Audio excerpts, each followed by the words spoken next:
പാചകവാതകത്തിന് subsidy എന്ന കൈത്താങ്ങ് ഇല്ലാതാവുകയാണ്.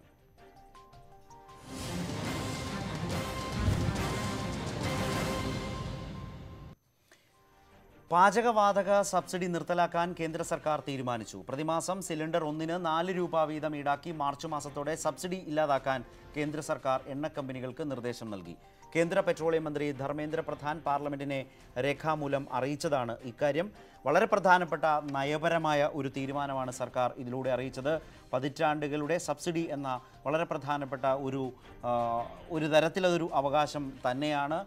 തീർച്ചയായും അത് സർക്കാർ നയത്തെ ആശ്രയിച്ചിരിക്കുന്നതാകുമ്പോൾ പോലും വലിയ ആശ്വാസമാകുന്ന ഒരു നടപടിയാണ്, കാലങ്ങളായുള്ളൊരു നടപടിയാണ് ഇല്ലാതാകാൻ പോകുന്നത്. അത് സർക്കാർ തുറന്നു പറയുന്ന സാഹചര്യം. Shri M P Rajesh M പിയാണ് ഇപ്പോൾ ടെലിഫോൺ ലൈനിലുള്ളത്, CPIM നേതാവ്. ശ്രീ എം പി രാജേഷ്, പാർലമെൻറ്റിലാണ് ഇത് അറിയിച്ചത് എന്നാണ് മനസ്സിലാക്കുന്നത്, അതും രേഖാമൂലമായി.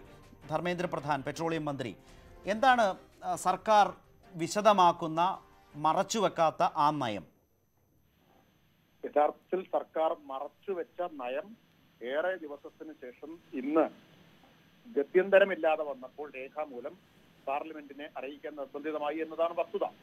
കാരണം ഇത് കഴിഞ്ഞ ജൂലൈ മുതൽ സബ്സിഡി എടുത്തു കളയുന്നതിന്റെ ഭാഗമായി പ്രതിമാസം 2 രൂപ കൂട്ടുന്നത് ആരംഭിച്ചു കഴിഞ്ഞിരുന്നു. കഴിഞ്ഞ മെയ് 30-ന് അത് 4 രൂപയാക്കി വില വർദ്ധിപ്പിക്കുന്ന 4 രൂപയാക്കിയിട്ട് തീരുമാനിച്ചു. അത് 2 മാസമായിട്ട് നടപ്പാക്കിക്കൊണ്ടിരിക്കുകയാണ്. പാർലമെന്റിൽ ചോദ്യം വന്നപ്പോൾ രേഖാമൂലം അറിയിച്ചിരിക്കുകയാണ്. യഥാർത്ഥത്തിൽ ഇത് വളരെ പ്രധാനപ്പെട്ട കോടിക്കണക്കിന് ആളുകൾക്ക് ഇതുവരെ വർഷങ്ങളായിട്ട് കിട്ടിക്കൊണ്ടിരുന്ന ആനുകൂല്യം ഇല്ലാതാക്കാനുള്ള തീരുമാനം അതീവ ഗൂഢമായി നടപ്പാക്കിക്കൊണ്ടിരിക്കുകയായിരുന്നു. മോഡി സർക്കാരിന്റെ മുഖമുദ്ര ഗൂഢമായിട്ടുള്ള നീക്കങ്ങൾ, കള്ളം, ചതി ഇതെല്ലാമാണ് എന്ന് തെളിയിക്കുന്നതാണ് ഈ നടപടി.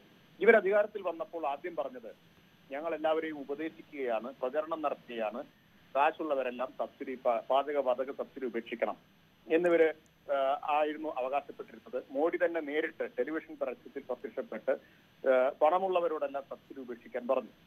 പിന്നീട് ഇവർ പറഞ്ഞു പ്രധാനമന്ത്രിയുടെ ഒരൊറ്റ വാക്ക് കേട്ട് ആളുകൾ സബ്സിഡി ഉപേക്ഷിച്ച് 23,000 കോടി രൂപയുടെ ലാഭമുണ്ടായി എന്ന്.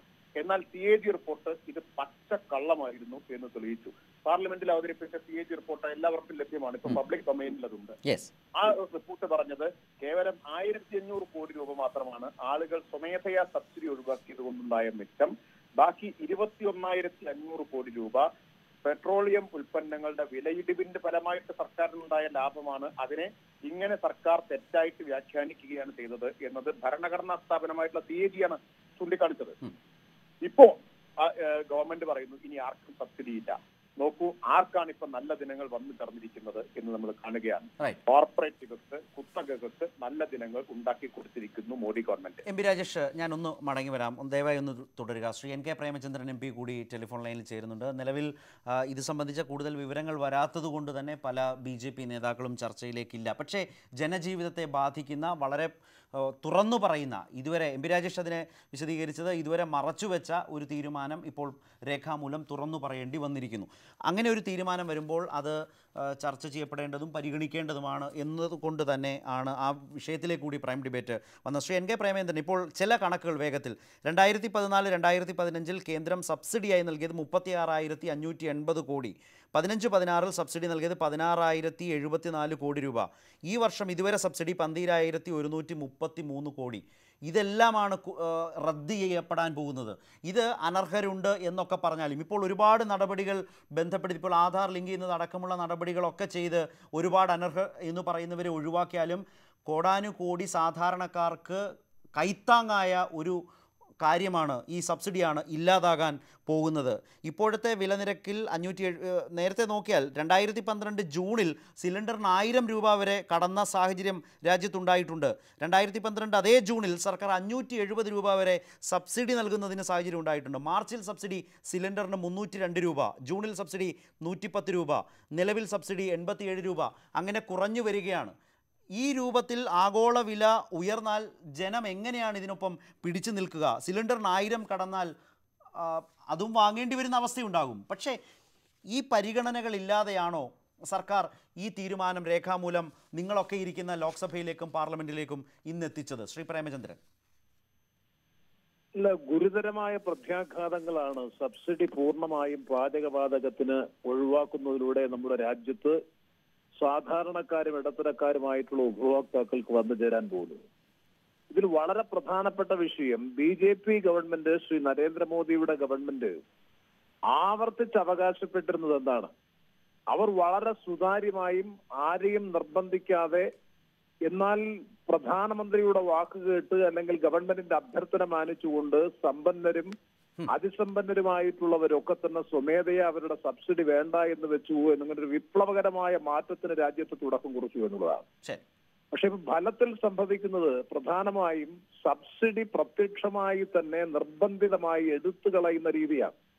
അപ്പൊ സ്വമേധയാ വോളണ്ടറി ഡിസ്ക്ലോസർ എന്ന് പറയുന്നത്, വോളണ്ടറി റിലിംഗ്വിഷ്മെന്റ് ചെയ്തു എന്ന് പറയുന്നതിന് സമാനമായി തന്നെ ഇപ്പോൾ നിർബന്ധിതമായി മറ്റുള്ളവരുടെ സബ്സിഡി എടുത്തു കളയുന്നു. അപ്പൊ ഒരു ഭാഗത്ത് ബോധപൂർവമായി തങ്ങൾ സുതാര്യമായി ജനങ്ങളെ വിശ്വാസത്തിലെടുത്തുകൊണ്ട് സബ്സിഡി അടക്കമുള്ള കാര്യങ്ങൾ ഒഴിവാക്കാൻ വേണ്ടി നടപടികൾ സ്വീകരിക്കുന്നു. സാധാരണക്കാരനും പാവപ്പെട്ടവനും സബ്സിഡി അടക്കമുള്ള ആനുകൂല്യങ്ങൾ നിലനിർത്തുന്നു എന്ന് പ്രഖ്യാപിക്കുന്ന ഏറ്റവും വലിയ ഇരട്ടത്താപ്പിന്റെ മുഖമാണ് സത്യത്തിൽ ഇന്ന് ഉത്തരം പുറത്തു വന്നതിലൂടെ, സഭയിൽ രേഖാമൂലം സമർപ്പിച്ച ഉത്തരം പുറത്തു വന്നതിലൂടെ. ഞാൻ വേഗത്തിലൊന്ന് ശ്രീ പ്രേമേന്ദ്രൻ, നേരത്തെ ശ്രീ രാജേഷും ഈ സാഹചര്യങ്ങൾ ആകെ വിശദീകരിച്ചത് കൊണ്ട് തന്നെ ഒറ്റ കാര്യം മാത്രം, ഇത് നിയമപരവും രാഷ്ട്രീയവുമായി എത്രമാത്രം പ്രതിരോധം സാധ്യമായ ഒരു തീരുമാനമാണ്? അതിന്റെ സാധ്യത, പ്രതിഷേധത്തിന്റെ സാധ്യത നിയമപരമായി സർക്കാരിന്റെ നയത്തിന്റെ ഭാഗമാണ്. സബ്സിഡി വേണോ വേണ്ടയോ എന്നുള്ളത് സർക്കാരിനെ സംബന്ധിച്ചിടത്തോളം സർക്കാരിന് നയപരമായ തീരുമാനമെടുത്ത് കൂട്ടാനും കുറയ്ക്കാനുമുള്ള അവകാശം തീർച്ചയായിട്ടുമുണ്ട്. സബ്സിഡിയെ സംബന്ധിച്ചിടത്തോളം, നികുതിയെ സംബന്ധിച്ചാണെങ്കിൽ തീർച്ചയായിട്ടും പാർലമെന്റിന്റെ അനുമതിയും പാർലമെന്റിന്റെ പിൻബലത്തോടും കൂടി മാത്രമേ അത് ചെയ്യാൻ കഴിയൂ. പക്ഷെ ഇവിടെ പ്രശ്നം ഒരു ജനാധിപത്യ സംവിധാനത്തിലുള്ള സുതാര്യതയാണ്. കാരണം ജനങ്ങളെ വിശ്വാസത്തിലെടുത്തുകൊണ്ട് വേണം. നിലവിൽ എത്രയോ കാലങ്ങളായി ജനങ്ങൾ അനുഭവിച്ചുകൊണ്ടിരിക്കുന്ന സബ്സിഡി എന്ന് പറയുന്ന സാമ്പത്തിക ആനുകൂല്യം എടുത്തു കളയുമ്പോൾ അത് അറിയാനുള്ള അവകാശം തീർച്ചയായിട്ടും രാജ്യത്തെ ജനങ്ങൾക്കുണ്ട്, ഉപഭോക്താക്കൾക്കുണ്ട്. ജനങ്ങളെ മറച്ചു വെച്ചുകൊണ്ട് ബോധപൂർവമായി ഇത്തരത്തിലൊരു നയം, മാസത്തിൽ 4 രൂപ ക്രമത്തിൽ പാചകവാതക സിലിണ്ടറിന് വർദ്ധിപ്പിച്ചുകൊണ്ട് സമ്പൂർണമായും സബ്സിഡി എടുത്തു കളയുന്ന ഒരു നയം വരുമ്പോൾ, നിലപാട് വരുമ്പോൾ, എല്ലാ കാര്യങ്ങളും ഇവിടെ പബ്ലിക് ഇൻഫർമേഷൻ ബ്യൂറോ മുഖാന്തരം, പത്രസമ്മേളനം മുഖാന്തരം ക്യാബിനറ്റ് കഴിയുമ്പോൾ വിശദീകരിക്കുന്ന ഗവൺമെന്റ് പ്രതിനിധികളും എന്തുകൊണ്ട് അതാണ് നേരത്തെ ശ്രീ MP രാജേഷും ചോദിച്ചത്. ശ്രീ NK പ്രേമചന്ദ്രൻ, രണ്ടുപേർക്കും വളരെയധികം നന്ദി. നമ്മുടെ സമയം അവസാനിക്കുന്നത് കൊണ്ടാണ്. വളരെ ഗൗരവതരമായ ഒരു സാഹചര്യം. ശ്രീ KVS ഹരിദാസ് ടെലിഫോൺ ലൈനിൽ ചേരുന്നു, ജന്മഭൂമി മുൻ പത്രാധിപർ. ശ്രീ KVS, വളരെ പ്രാഥമികമായ നിലയിൽ മാത്രമേ താങ്കൾക്ക് പ്രതികരിക്കാനാകൂ എന്നറിയാം. രേഖകളുടെ പശ്ചാത്തലമില്ല, മറ്റു ചില തിരക്കുകൾക്കിടയിലാണ്. പക്ഷേ താങ്കൾ ഈ വിഷയത്തിൻ്റെ ഒരു ഗൗരവം ആയതുകൊണ്ട് പ്രതികരിക്കുന്നു എന്ന് കരുതിക്കൊണ്ട് ചോദിക്കട്ടെ, ഇതത്ര സുഖകരമായ ഒരു തീരുമാനമായി കരുതാമോ ഒരു സർക്കാരിനെ സംബന്ധിച്ച്? സ്ഥലത്തെ ഇത് ഗവൺമെന്റ് പോളിസിയാണ് ഒന്നാമത്തേത്. ഇത്തരം സബ്സിഡീസ് പതുക്കെ വേണ്ടാന്ന് വെക്കണം എന്നത് അത് NDA ഗവൺമെന്റിന്റെ അല്ല, ഇന്ത്യ ഗവൺമെന്റിന്റെ ഒരു പോളിസിയാണ്. പഴയ വർഷങ്ങളായിട്ട് അത് തുടർന്നു വരുന്നു. പെട്രോളിയം പ്രൊഡക്ട്സിന്റെ പലതിന്റെ, ഇപ്പൊ ഡീസലിന്റെയും പെട്രോളിന്റെയും ജനങ്ങൾ തുറന്ന മനസ്സോടെ സ്വീകരിക്കാൻ ഇടയുണ്ട് എന്ന് താങ്കൾ വിശ്വസിക്കുന്നുണ്ടോ? ഏതാ ജനങ്ങൾ തുറന്ന മനസ്സോടുകൂടി സർക്കാർ ഇങ്ങനെ തീരുമാനിച്ചാൽ അതിനൊപ്പവും നിൽക്കും സാധാരണക്കാരും, ഈ സബ്സിഡിയുടെ ആനുകൂല്യം ലഭിക്കുന്ന ആളുകൾക്ക്? ശരത്ത്, ഇതിന്റെ ഒരേ ഭാഗത്ത് ഇപ്പൊ സാധാരണക്കാർക്ക് അല്ലെങ്കിൽ ബിലോ പോവർട്ടി ലൈനിലുള്ള ഏതാണ്ട് ഞാൻ ഇന്ന് കണ്ടൊരു കണക്ക് 2.8 കോടി കുടുംബങ്ങൾക്ക് ഫ്രീ ആയിട്ട് LPG കൊടുക്കുന്നുണ്ട് ഇന്ന് ഈ സർക്കാർ. കോടി കുടുംബങ്ങൾക്ക്. അതിപ്പോ ആ എണ്ണം ഓരോ വർഷവും കൂട്ടിക്കൊണ്ടുവരികയാണ്. പല സംസ്ഥാനങ്ങളും അത് വേണ്ടത്ര ഗൗരവത്തിലെടുത്തിട്ട് ഇംപ്ലിമെന്റ് ചെയ്തിട്ടില്ല. നമുക്കറിയാം അതിന്റെ ഇംപ്ലിമെന്റേഷൻ നടക്കേണ്ടത് സംസ്ഥാന ഭരണകൂടങ്ങളിൽ കൂടി തന്നെയാണ്.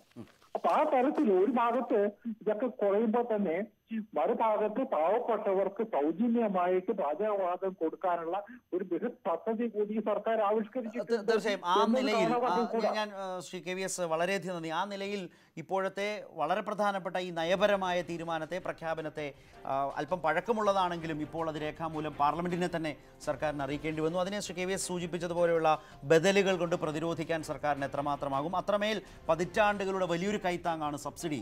അതും പാചകവാതക വിലയിൽ വലിയ കൈത്താങ്ങായിരുന്ന സബ്സിഡി മെല്ലെ മെല്ലെ ഇല്ലാതാവുകയാണ്. ആ വിവരമാണ് സർക്കാർ എന്ന് പറഞ്ഞത്. ഇതേക്കുറിച്ചാണ് ഇപ്പോൾ ശ്രീ പ്രേമചന്ദ്രനും ശ്രീ MP രാജേഷും ശ്രീ KVS ഹരിദാസും സംസാരിച്ചത്. പ്രൈം ഡിബേറ്റ് അവസാനിക്കുന്നു. നമസ്കാരം.